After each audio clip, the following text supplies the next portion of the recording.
La paracha de Teruma commence par la sollicitation d'Akadosh Baruch Hu. Il a demandé au Ham Israël d'apporter leur contribution, les matériaux nécessaires pour la construction du Mishkan. C'est pour ça que ça s'appelle Teruma, prélèvement, parce qu'il leur a demandé Vezot a Teruma asher tikhu me'itam zahav vachesef udhoshet echelet ve'argaman ve'tolaat shani ve'shesh ve'izim ve'orot elim me'odamim ve'orot ehashim ve'atzeh shitim shemen lamaor ve'samim le'shemen hamishcha ve'liktoret hasamim avne shoham ve'avne miluim la ephod ve'la hoshen. Alors, il y a ici 13 matières premières. Ces 13 matériaux que Ham Israël devait apporter, c'était ce qui était nécessaire pour la construction du Mishkan, du sanctuaire.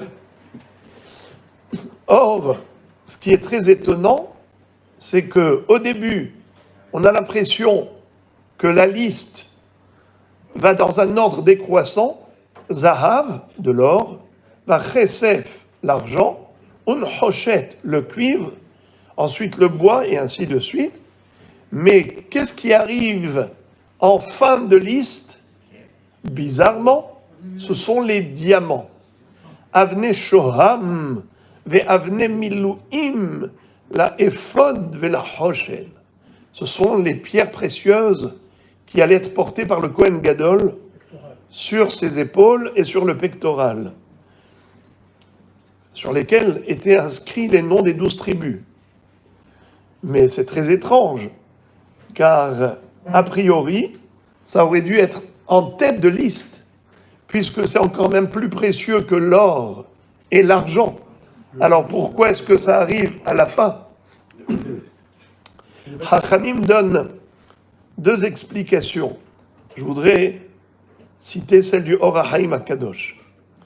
Il dit qu'étant donné que les Bnei Israël ont obtenu ces diamants, à partir d'où?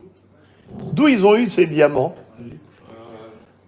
La Gemara, dans Masechet Yoma, d'Afaïn He, raconte que de la même façon que la manne tombée du ciel est arrivée à l'entrée de la tente de chaque individu, ainsi les nuages transportaient ces pierres précieuses pour que, ensuite, les femmes d'Israël puissent se parer de beaux bijoux. Donc, c'est comme ça qu'ils avaient des diamants à profusion. Écoutez bien, le passouk Vehanesiim hevi'u et avne hashoham. Les Nessiim. Quelle est la traduction du mot Nassi? Vous allez me dire, c'est le chef de tribu, c'est le prince, n'est-ce pas?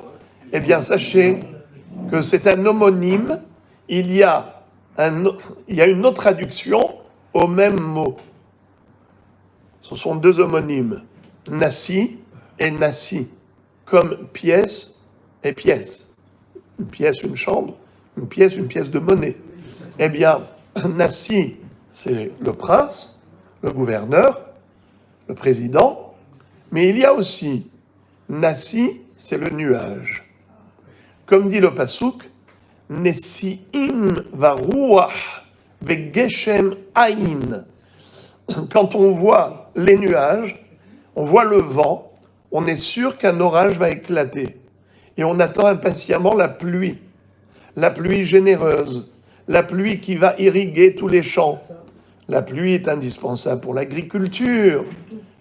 Ô combien est grande la frustration des agriculteurs lorsqu'ils voient le ciel couvert et que les nuages et le vent annoncent la pluie qui doit arriver. Ce sont des signes précurseurs, et pourtant, ils déçoivent. Ces signes sont décevants parce que finalement, il n'y a rien eu. Pas une goutte de pluie. Ça arrive. Eh bien, c'est juste pour vous dire que dans ce passouk, nous voyons que Nessiim va ruach. Nessiim, c'est les nuages, ruach, le vent. Alors, les nuages, ce sont eux qui ont apporté les diamants. C'est la raison pour laquelle, dit l'Or HaHaim HaKadosh, ça arrive en bas de liste. pas en tête de liste, car ça n'avait pas d'importance, autant que les matériaux précédents. Car les matériaux précédents étaient le fruit d'un effort. Am Israël ont transporté d'Égypte le Rechush Gadol, tous ces matériaux, et d'offrir à Kadosh Baruch Hu, c'était en effet un effort. Ils ont apporté ça d'Égypte jusqu'ici, et maintenant de donner l'or, l'argent, le cuivre et ainsi de suite, waouh, c'est extraordinaire. Tandis que les diamants, les pierres précieuses, ils ne les ont pas apportés d'Égypte, ils n'ont même pas eu besoin de les transporter, ce sont les nuages qui les ont apportés. C'était facile à donner cela au Mishkan. Ce qu'on obtient facilement, on le donne facilement. Voilà la raison pour laquelle ça n'a pas été considéré comme des matériaux beaucoup plus ordinaires. Ce qui veut dire qu'aux yeux d'Akadosh Baruch Hu, ce qui est important, c'est l'effort. Comme dit la Mishnah dans Pirkei Avot, l'efum tsahara agra, selon l'effort, la récompense. Il y a fait ehad betzar, mimea shelo betzar.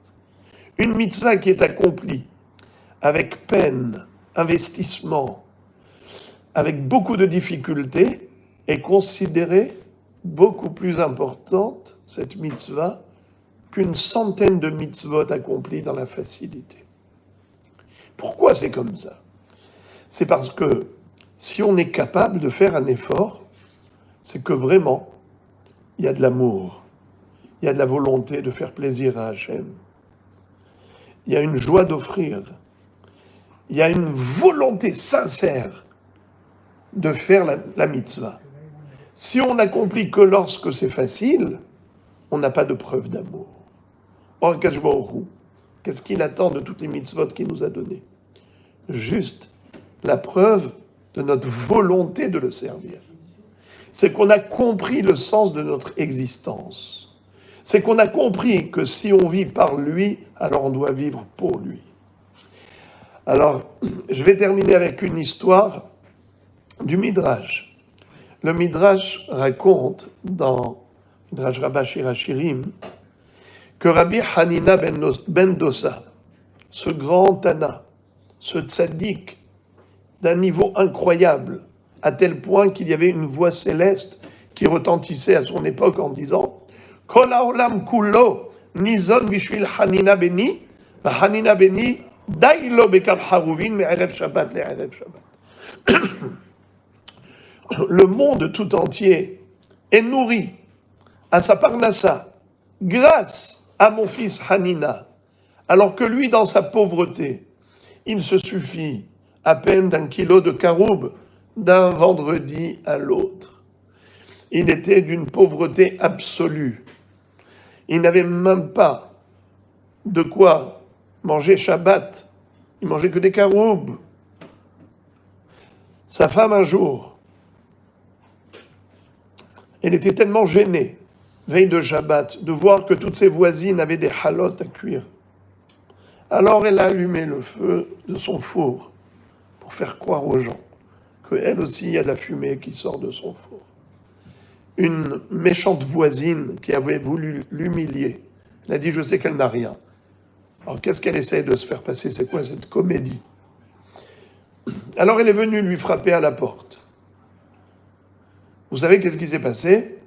Tout de suite, la femme de Rabbi Hanina ben Dosa s'est enfuie dans une pièce, dans une chambre, et la voisine, sans gêne, a ouvert la porte. Elle est allée à la cuisine. Elle a ouvert le four pour lui montrer que tu ne vas pas te moquer de nous. Eh bien, figurez-vous qu'il y a eu un nes. Le tanour s'est rempli de pain. Et elle va dire « Madame Rabbi Hanina, vos pains là sont en train de brûler. Vite, vite, apportez la pelle pour faire sortir les pains du four. » Il a dit « C'est exactement ce que je suis parti chercher. » Et Hachamim disent qu'elle n'a pas menti. Elle était habituée à vivre avec des miracles. On passerait des heures à parler des miracles de Rabbi Hanina ben Dosa. Et lui, dans sa pauvreté, un jour, il a eu un désir ardent d'offrir quelque chose au Beth Amikdash. Il a voulu apporter, comme tout le monde, qui apportait des corbanotes, qui apportait des objets précieux pour le Beth Amikdash. Lui, il n'avait rien. Il a dit, mais parce que je n'ai rien, je ne peux rien offrir. Alors il a décidé d'apporter à Yerushalayim une très belle pierre. Il a trouvé un rocher. Il s'est mis à le tailler. Il s'est mis à le sculpter, à le colorer, à lui donner une très belle forme, avec de beaux dessins, de belles sculptures. Et finalement, une fois que tout était prêt, il fallait maintenant transporter cette pierre à Yerushalayim. Qu'est-ce qu'il fallait? Des porteurs, des transporteurs. Il a trouvé 5 personnes. Il leur a dit, est-ce que vous êtes prêts à me prendre cette pierre à Yerushalayim? On dit, oui, mais combien tu nous payes? Il dit, combien vous voulez? Ils ont demandé une somme folle. Il a dit, j'ai pas cet argent. Alors ils sont partis. Il était frustré. Akadosh Baruch Hu a vu sa frustration. Il a envoyé 5 malachim sous forme de porteurs. Alors, quand il les voit, il court après. Est-ce que vous êtes prêts à me transporter cette pierre? Il dit, combien tu payes? Il dit, ce que j'ai comme argent. Combien tu as? 5 slaim. Ok, donne-nous cet argent. Tu nous donneras cet argent dès qu'on te transporte. Mais à une seule condition, c'est que toi aussi, tu nous aides à porter la pierre. Et tout le monde se prépare à porter Oïs. Et voilà qu'il se trouve à Yerushalayim.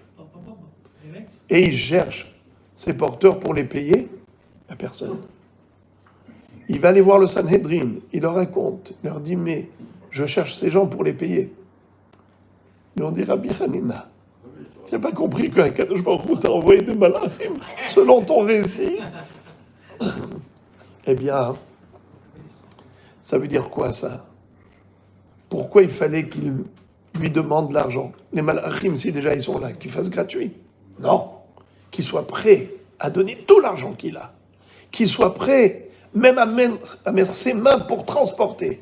Une fois qu'il a été au maximum de tout ce qu'il peut faire pour montrer à Kadosh Baruch Hu qu'il a tout son cœur pour lui, alors le miracle arrive. Abali taher mesaya inoto. Celui qui veut se purifier, on l'aide. Bederer shadam rotse lelech ba molichinoto. Il faut juste montrer combien on est convaincu et on a une volonté profonde et sérieuse, sincère, pour servir à Kadosh Baruch Hu, à tel point que rien ne nous empêche. Et c'est ça le Ham Israël. Le Ham Israël est un peuple qui met en extase à Kadosh Baruch Hu. Car depuis des millénaires, on a véhiculé une identité juive qui nous a coûté cher, dans le sens où la facilité, c'est de poser l'éponge, de baisser les bras. Mais Ham Israël n'est pas un peuple qui baisse les bras, jamais. Melech Asur Barehatim. Le roi est en extase devant la course d'Israël. Rehatim, c'est Rahat, courir. Ham Israël est toujours en train de courir. Avant les fêtes, avant Shabbat, avant les mitzvot, tout le temps. On a terminé une fête, on passe à une autre. Encore, tu te prépares et tu cours. Et tu investis, et tu achètes, et tu donnes. Et encore une fois, ça ne s'arrête pas? Non. La vie du judaïsme, c'est une course effrénée pour atteindre un objectif, faire plaisir à notre Père Céleste. Et ces preuves d'amour se traduisent par l'effort dont on est capable de réaliser. Alors, Be'ezrat Hashem Yitbarach, grâce à tous nos efforts conjugués, que Akadosh Baruch Hu fasse toujours basculer la balance du jugement dans le sens qui est favorable pour le Ham Israël, que toutes les accusations du Satan à l'égard du peuple juif s'annulent devant autant d'efforts de tout le Ham Israël de par le monde et qu'on entende toujours בעזרת השם, רק בשורות טובות, ישועות ונחמות.